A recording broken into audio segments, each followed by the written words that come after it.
guys, for today's video tayo ay magluto ulit. Cooking video to siya guys. Ito ay ulam sa pagaya naming pobre. Ito ay anong nakarelate dyan? Uyap, ujap o alamang. Lagyan natin ng matabang baboy. Igisa natin.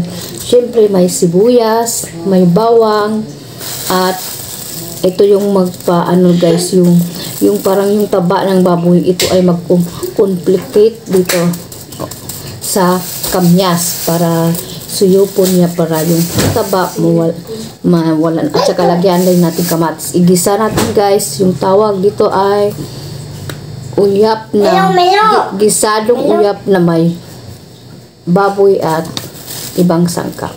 Stay tuned guys. Yun guys, isa-slice na natin yung baboy. Yan guys, slice na natin. Isa-slice natin into sa cubes na maliliit. Yes, you're right, baby. Slice. And chopping. Chopping pala. Chop. Kailan ako ng English speaking kung anak. Ayun guys, na ano na natin yung bawang. Sunod naman yung sibuyas. At yung balatan at saka isa-slice. Kasapos ng sibuyas, isunod natin yung kamatis, saka yung kamis.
Lagay na tayo ng mantika guys.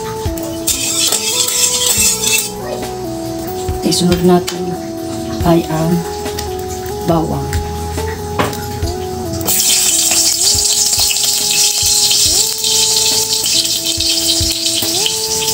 Sunod natin ay sibuyas.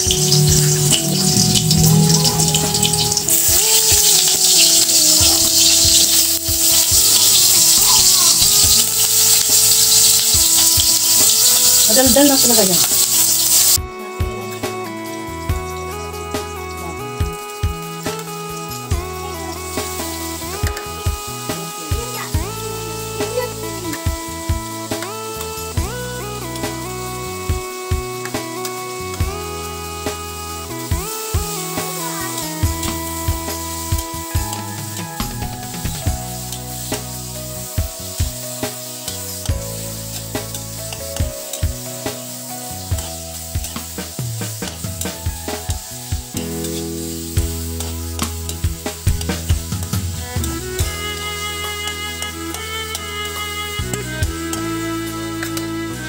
Tayo guys ng kunting tuyo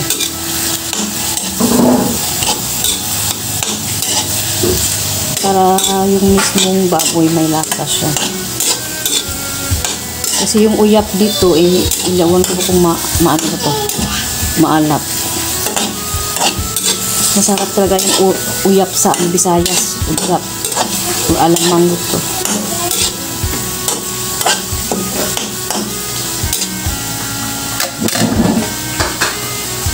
Tayo guys ng kunting paminta.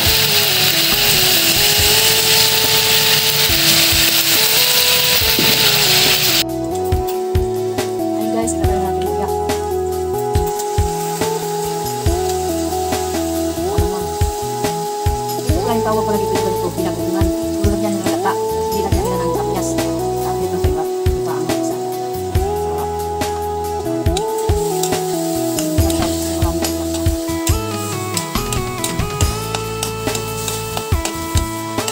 Sarap ang kumpleto sa asin na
Yun siya guys, oh, hindi na malata yung matabang baboy, oh.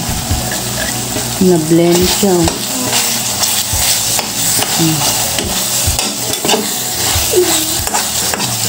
Sinagyan ko ng ginamos tong ano, dilis na ginamos. Yung uyak. Gamay lang ang uyak.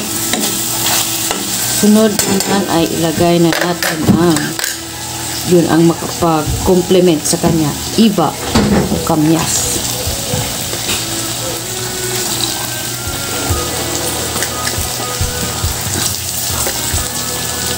Nawala na yung taba na yan.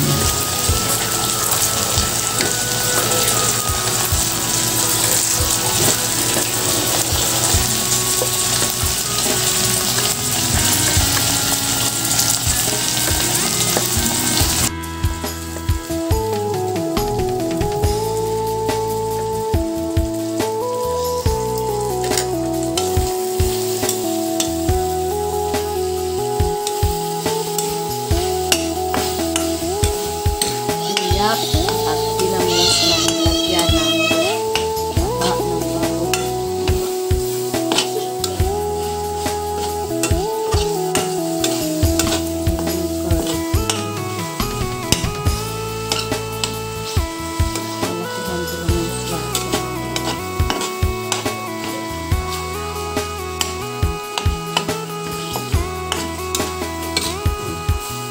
Ito yung bagay guys, basta may taba, ito bagay yung kamyas.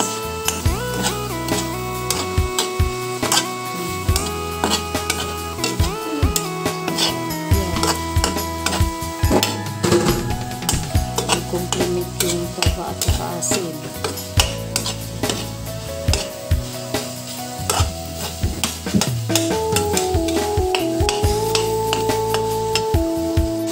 Ayun. Nag-complement na yung taba sa baboy at yung iba. Hindi na. So, pwede din ito gawing sausawan, ulam, or more kahit gusto siya. Daog na, solved na. Yan. Thank you for watching. See you in my next vlog. Bye-bye.